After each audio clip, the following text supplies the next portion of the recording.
Warum ist das Einschätzen unserer Emotionen in einer EMDR-Sitzung oder beim EMDR-Selbstcoaching so wichtig? In diesem Video erläutere ich dir warum und wie das geht. Zum Schluss zeige ich dir dann noch eine tolle Übung, wie du jederzeit bei Bedarf deine emotional größten Belastungen aufspürst, damit du sie selbst bearbeiten kannst.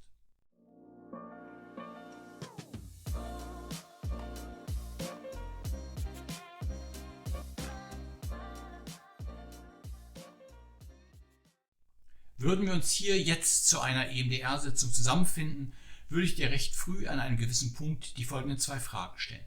Erstens, welches Thema belastet dich gerade am meisten? Und etwas später dann die zweite Frage, wie hoch ist das Ausmaß deiner subjektiven Berührtheit, wenn du jetzt an dein Thema denkst? Es geht konkret darum, wie stark deine Emotionen sind, wenn dein Thema präsent ist, ob nun positiv oder negativ, und wir beabsichtigen, diese Empfindungen in quantifizierbare Werte zu verwandeln. Um dir zu helfen, die zweite Frage nach deiner subjektiven Berührtheit zu beantworten, zeige ich dir eine Skala von -10 bis +10. Stell dir vor, -10 steht für die maximale vorstellbare emotionale Belastung, 0 für eine neutrale Verfassung und +10 für einen Zustand der höchsten emotionalen Erfüllung. Es geht einfach nicht besser. Im klassischen EMDR-Protokoll bewegen wir uns im Rahmen von 0 bis 10.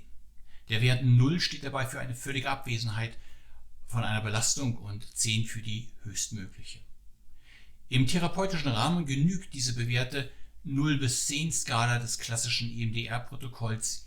Hier geht es oft um die Intensität unangenehmer Emotionen. EMDR wurde von Francine Shapiro vor über 30 Jahren entwickelt. Dort nennt man es Subjective Units of Disturbance, abgekürzt mit den 3 Buchstaben SUD. Auf Deutsch heißt das ungefähr subjektiver Grad der Belastung. Beim Coaching oder Selbstcoaching erleben wir aber oft auch positive Emotionen, insbesondere nach einer EMDR-Sitzung. Diese verdienen genauso Beachtung und Bewertung. Daher arbeite ich persönlich mit der erweiterten Skala von -10 bis +10. Was ich auch dir empfehle. Aber warum ist es überhaupt wichtig, deine Emotionen einzuschätzen und zu notieren? Nun, weil die Auseinandersetzung mit den eigenen Emotionen sowie ihre Bewertung deine persönliche Entwicklung voranbringt. Emotionen können verschiedene Ausprägungen haben. Das kennst du auch, oder? Mal bist du nur etwas genervt, ein anderes Mal könntest du vielleicht ausflippen. Es geht um den Vorher-Nachher-Vergleich während der EMDR-Anwendung. Stell dir Folgendes vor. Der Stress wegen einer Aussprache mit deinem Chef hat auf der Skala anfänglich eine -3, wenn du die Situation in Erinnerung holst. Also ganz klar negativ. Nach einer EMDR-Sitzung oder einem EMDR-Selbstcoaching spürst du dann auf einmal eine Reduktion der Belastung, wenn du wiederholt an die Situation denkst. Der Effekt von EMDR eben. Auf der Skala bewertest du daraufhin deine emotionale Verfassung mit einer 0. Deine emotionale Belastung hat somit um 3 Striche auf der Skala abgenommen. Das ist besser, oder? Die Bewertung vor und nach einer EMDR-Anwendung verdeutlicht dir also, dass du deinen Emotionen nicht hilflos ausgeliefert bist. Es zeigt dir, dass du etwas dagegen tun kannst, du dir sogar erfolgreich selbst helfen kannst. Und es zeigt dir, dass EMDR bei dir wirkt.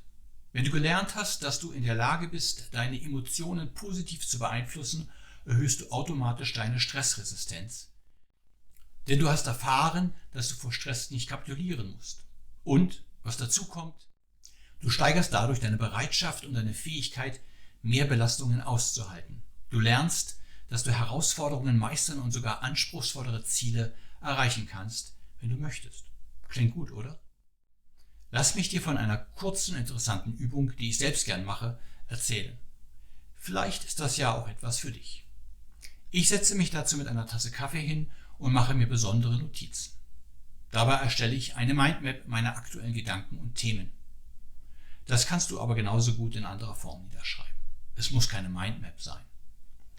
Ich überlege dabei kurz, was mich gerade beschäftigt und notiere dann, ohne langes Grübeln, Stichworte von den Dingen, die mir in den Sinn kommen. Das dauert meistens nicht mehr als 10 Minuten. Anschließend schätze ich ein, wie intensiv mich jedes Thema berührt und halte den Wert fest.